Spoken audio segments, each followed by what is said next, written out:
El Cachafaz. At 10 years old, Ovidio José Bianque, born February 14, 1885, lived in the Buenos Aires neighborhood of San Cristobal.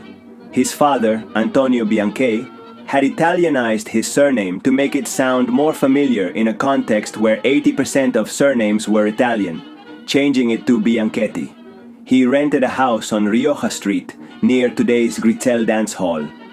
His mother, Petrona Celestina Cabral, was visited by a neighbor, accompanied by a police officer, explaining that the child had broken one of her windows with a stone. The mother, incredulous, affirmed that it was impossible, that her son was good, but the policeman understood the child's name as Benito.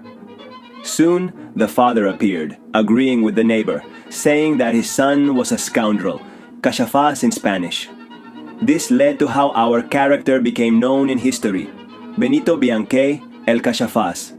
At that time, the child, who had smallpox, which left marks on his face, went to school, worked as a shoeshine boy, and spent the rest of the day on the street, where he occasionally saw men dancing the tango on the sidewalks to the music of street organ grinders.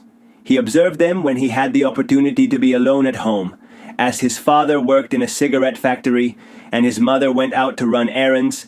He stood in front of the mirror and reproduced what he had observed on the street, recreating and improving the steps he had learned according to his criteria. One day, while watching those men dance tango, he stood beside them and began dancing. The men stopped, and one asked him to dance with him. Everyone was astonished by the skill of this 11-year-old boy, who from that day on was recognized throughout the neighborhood for his dancing.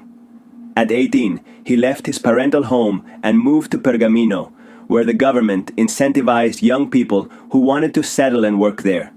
He lived in Pergamino for a while, working in the fields and making many friends, but he missed his home, his mother, and the tango. So he soon returned to Buenos Aires and reconnected with his passion, realizing he needed to leave his neighborhood and dance in the forbidden places, where his art would be better appreciated. Cachafaz's tango came from his street friends, who were much older than him. Boys his age called him maestro and asked him to teach them, to which he responded, "I don't teach. If you want to learn, watch me and copy."